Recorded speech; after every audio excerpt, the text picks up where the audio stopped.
Welcome to Movie Speeching. Spoilers ahead, watch out and take good care. A police cruiser is driving erratically fast towards the scene in Chicago at night. Hospital due to one of the policeman's gunshot wounds. The staff quickly rushes him into surgery and dials Paul, the greatest surgeon in the hospital. He rushes to visit the officer after asking another doctor to finish, but it's too late, the officer has passed away. Paul enjoys breakfast with his wife Lucy the following morning and their daughter Jordan, who has been admitted to college in New York. They then go for Jordan's soccer game, where Paul and Lucy show the girls a lot of love. However, there is a father who often loses his temper and yells loudly about insignificant things. When Paul urges him to stop talking nicely, the man becomes enraged and starts arguing, which quickly escalates into the man attempting to use violence. The man calls Paul a chicken when Lucy intervenes and yanks him away. The family and Frank, Paul's brother, head to a pizza restaurant after the game. Miguel, the valet, overhears Frank mock Paul about his pay after he agrees to lend Frank $2,000. When he goes to pick up the automobile, he snaps a snapshot of the address on the satin AV because he has also learned that the family will be gone tonight. The family gives Paul a gorgeous new watch as they prepare to go out and celebrate his birthday that evening. Paul, however, receives a call from the hospital at that very moment, forcing him to cancel the party and go to work. Instead, Lucy and Jordan go grocery shopping. When they get home, they notice a suspicious-looking vehicle parked nearby. While Lucy is in the kitchen preparing a cake for Paul, Jordan rushes upstairs to contact her girlfriend while Lucy is unaware of a sinister creature lurking behind a door. As a result of a breeze flowing from the window, which is meant to be closed, Lucy realizes that the pages of her cookbook have suddenly shifted. Upon closing it, she notices muddy tracks on the floor. Jordan tries to leave the toilet after Lucy realizes someone has broken in and calls for her to come downstairs, but the robber has already entered and is waiting for her there. When Jordan is brought downstairs, it is made clear that there are 3 criminals who, if Lucy doesn't comply, would kill Jordan. The commander forces Lucy to unlock the safe and place all of the family's priceless possessions in a bag before leading her to the safe. One of the thieves orders his accomplice to set down the knife in the kitchen before going outside to hunt for a rope. He then orders him to not play about with it. The knife guy takes advantage of the fact that they are now by themselves to harass Jordan, but he is stopped when his companion returns with the rope.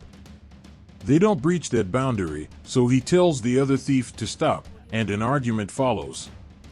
Jordan takes advantage of the opportunity to seize the thief's knife and slash his face while they're preoccupied, which causes the other man to punch her and hurl her to the ground.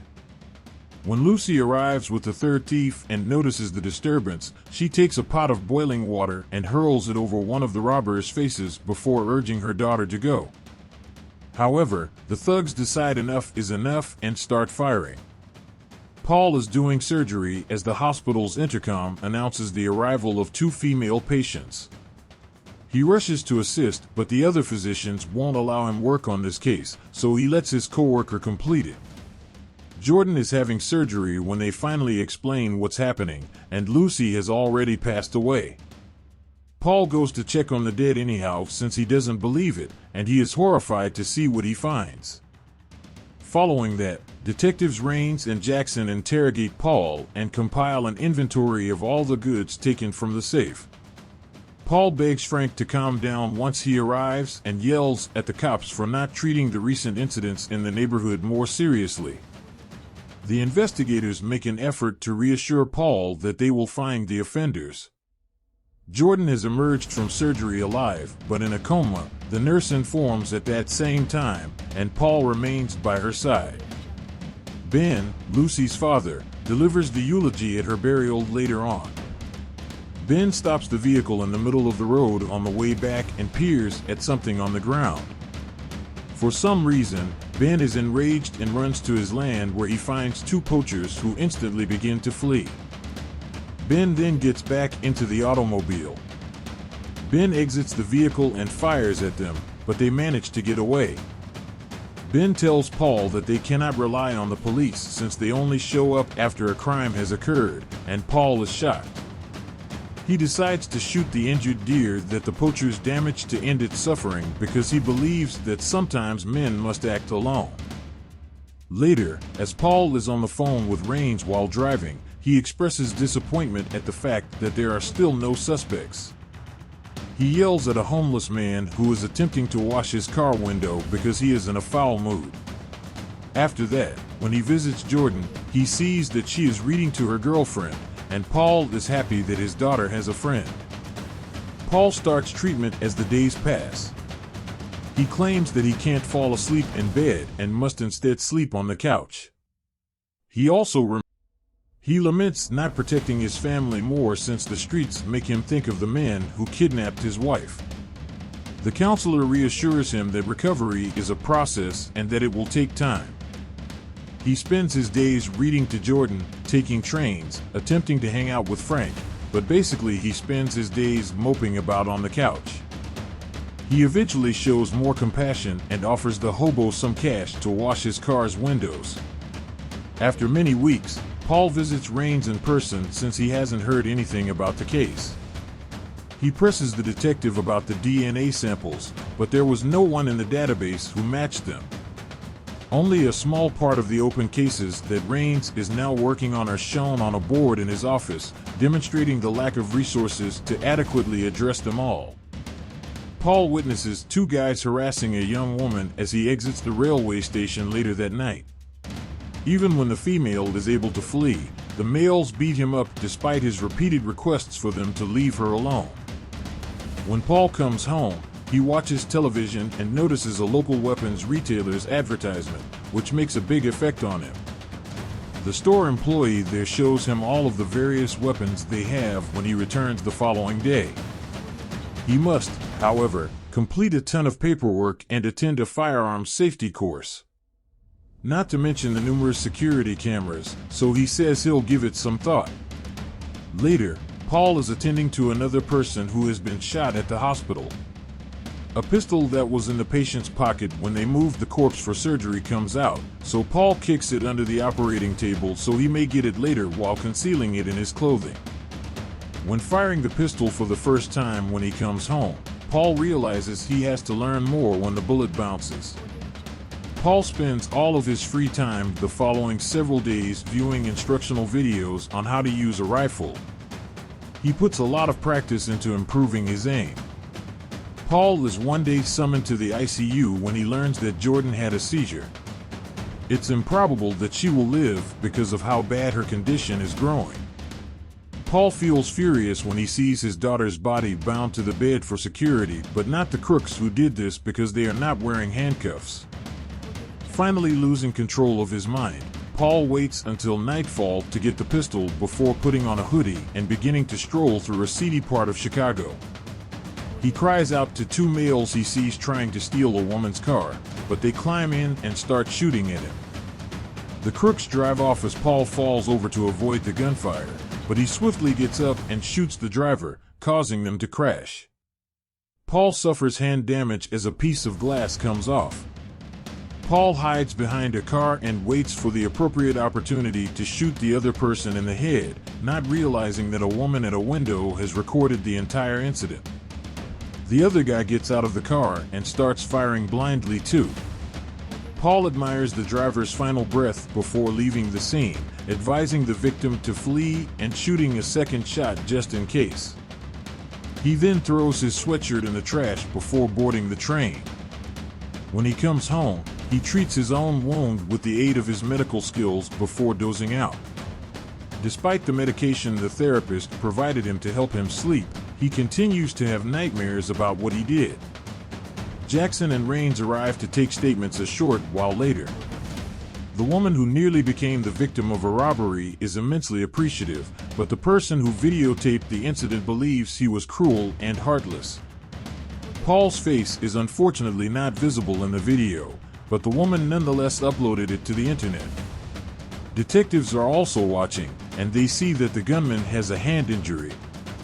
Paul watches the film of himself the next morning and is moved by his own deeds, so the guilt that had been giving him nightmares vanishes. The media starts debating whether or not what he did was wrong because he saved a person while simultaneously acting as a vigilante as soon as the video becomes public. He gains the moniker the Grim Reaper as a result of his renown. Paul covers his hand with band-aids in the hospital to make it appear smaller, and he tucks his hand into his pocket whenever police officers pass by. He offers assistance to a little child who was shot by a local criminal in the afternoon. He gains the boy's admission that the dealer known as the Ice Cream Man shot him by being kind and empathetic, and he learns the dealer's address from his chart. Paul travels to the boy's seedy neighborhood after work and borrows a sweatshirt from the hospital laundry. There, he discovers the Ice Cream Man lounging on the street. The villagers use the opportunity to grab everything from his small cart after Paul shoots the man and immediately flees. The investigators arrive at the location a short while later and learn more rumors about a man wearing a hoodie. When Rain sees 3 children acting out the shooting and realizes that one of the boys is using his left hand, he realizes that it was probably the Grim Reaper from the previous incident because of similarities to the viral video. The next day, as the Grim Reaper is once more attacking, the media is in a frenzy, and Paul proudly watches the news. The supervisor at the police station shouts at the detectives for letting a vigilante go about shooting criminals because he is afraid that others may start to imitate him. The shooter's left-handedness and poor weapon handling skills are their only leads, though. Paul has another therapy appointment in the meantime, and the therapist advises him to keep doing whatever it is since he looks much better. A few days later, Paul is treating a second gunshot wound when he recognizes Miguel by name and discovers his watch on his wrist. Paul is surprised to learn this. Miguel passes away on the operating table despite Paul's valiant efforts to save him. Paul then takes advantage of the opportunity to enter the ambulance, where he steals Miguel's phone and uses Miguel's icy finger to unlock it. Paul sneaks into his office, steals his watch, and starts perusing Miguel's photos. He is shocked to see one of Miguel's automobile interiors and retreats to his office. Further investigation reveals an image of a liquor store that is essentially a cover for the sale of stolen products. Although Paul contemplates summoning the detectives, he ultimately chooses to conduct the investigation on his own. Paul cancels his plans and makes an effort to divert his brother's attention from the wound on his hand when Frank visits him. Paul grabs another sweatshirt from the hospital's laundry in the evening and travels to the liquor shop, where he thinks up a lie about knowing Miguel. Yet when the owner sees the hospital logo on the sweatshirt, he secretly phones Fish, a different criminal, to tell him to come over. As soon as the man starts to reach for a handgun, Paul notices it in the mirror and shoots his hand with a bar dart before asking to see all the stolen goods the man is selling. Paul discovers all the things taken from his home in a safe that the owner leads him to while holding him at gunpoint. Fish enters at that precise time and attempts to shoot Paul, but Paul dodges when he sees himself on the surveillance cameras, killing the owner instead. Fish starts shooting erratically, forcing Paul to run for cover as he reloads. Paul seizes the opportunity to grab a guitar and bash Fish with it before shoving some furniture on the floor when Fish unintentionally slips on the blood. Fish avoids the attack in time and returns to the pub, but Paul uses the cameras to shoot Fish in the leg, causing him to stumble and fall. Then, when the man steps on Fish's leg to inquire as to who killed Lucy, Fish responds, "Joe," adding that the mechanic's address is in his phone. Fish pushes Paul to the ground as he picks up the phone, causing him to strike a shelf in the process. Then Fish gets up and points his rifle, but a bowling ball drops from the shelf and knocks him to the ground, allowing Paul the opportunity to shoot Fish with his own gun. Paul exits after hastily grabbing the security hard disks, but not before his ring fell to the ground. After arriving at his house, he watches a video to learn how to drill the drives to pieces. The media becomes even more obsessed with the Grim Reaper the next day, and everyone who's seen him becomes viral. When Paul takes some syringes and medication from the hospital, Raines and Jackson appear out of nowhere to see him. They display to him a photograph of Fish along with the ring, which Paul affirms belongs to him. The detectives merely came to inform Paul of the good news, since it means they can now move the investigation further. They believe the ring was also taken. Paul burns Fish's phone after they leave. Paul visits Joe later on. He sneaks inside the shop and surprises Joe as he is under a car, knocking him unconscious with a wrench. When Joe awakens, he finds himself bound beneath the automobile, and Paul starts torturing him to coerce him into providing information. He injects him, makes a deep cut, and then pours brake fluid on it to make the suffering intolerable. After much suffering, Joe reveals that Knox, the man who killed Lucy, was responsible. However, nobody approaches Knox. Instead, you must wait for him to approach you. Paul thanks Joe for the information and frees him, but as he leaves, he tugs on a chain to cause Joe's automobile to crash into him and murder him. The investigators see Frank the next day. They want to see his hand because they've realized that all the men the Grim Reaper is murdering are the ones who murdered Lucy. While visiting Jordan in the ICU, Paul notices from the news that copycat killers have already been utilizing the Grim Reaper narrative to commit murders. Knox calls Paul at that very time and invites him to meet at a club in 30 minutes. Frank arrives to Paul's house and unlocks the door when no one answers the door as Paul departs for the club. He ultimately understands he is the Grim Reaper when he reaches the basement and discovers all the ammo and indications of Paul's unhappy existence. Paul enters the busy club and texts Knox to let him know he's there. Paul goes to the lavatory where Knox has instructed him to meet and dials Knox's phone number. He kicks open a stall in response to the phone ringing and discovers a phone inside. At that point, Knox arrives from behind and begins firing wildly, killing unintentionally by using a bystander as a shield. Paul suffers injuries as well and hides in the lavatory as he starts to shoot, hitting Knox in the back in the process. He then fires a shot into the power box, and as the lights go out, he hides among the frightened throng to flee. After receiving a call about the shooting at the club, the detectives rush to the hospital where one of the victims claims to have seen the shooter. The investigators proceed to Paul's workplace next, but he isn't there. It turns out that this victim is Knox, who provides several information and prompts them to do so. Paul heals his most recent wound with some glue and a stapler, which hurts immensely, while hiding out in another hospital room. Frank confronts him about how wild he has gotten when he returns home and finds him there. Paul defends himself by claiming that no one else would have done it. When the investigators ring the doorbell to interrupt their talk, Frank answers the door and informs them that Paul is in prison. The detectives don't trust him, but they leave since they can't do anything further without a warrant. Jordan is now awake, according to a call Paul receives from the hospital at that very time.